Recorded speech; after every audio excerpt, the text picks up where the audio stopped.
Hey guys, welcome back to another Quick Assist video. I'm going to be showing you how to customize your wallpaper today. And so the wallpaper is the background with behind all the apps and widgets. And all you have to do is basically hold this empty space down, go to edit on top right here. Then you will see edit wallpaper. Go ahead and push edit wallpaper.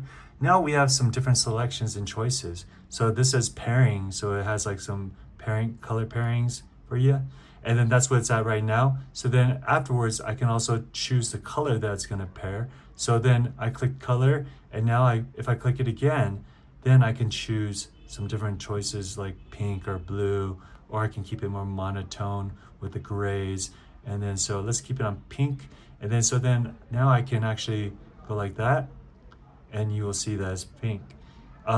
So another option is gradient, and that just means that it changes from a light to a dark. So let's go ahead and try that pink again.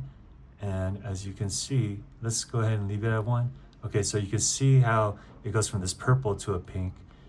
And if I want to keep it more like this with the bright pink to the purple, then that's all we have to do. Now you can also actually choose a photo. So if you want to put a family member's photo or your pet, all you have to do is go through, you click photo, and then you can choose one of your photos. And then once I go ahead and click that, this will now be my background. Okay, so as you can see, it allows me to choose some filters for the photo.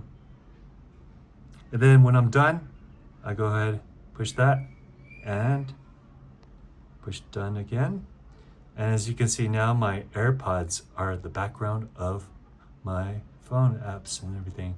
And it's yeah, so this is how you make a photo as your wallpaper, or customizing your wallpaper.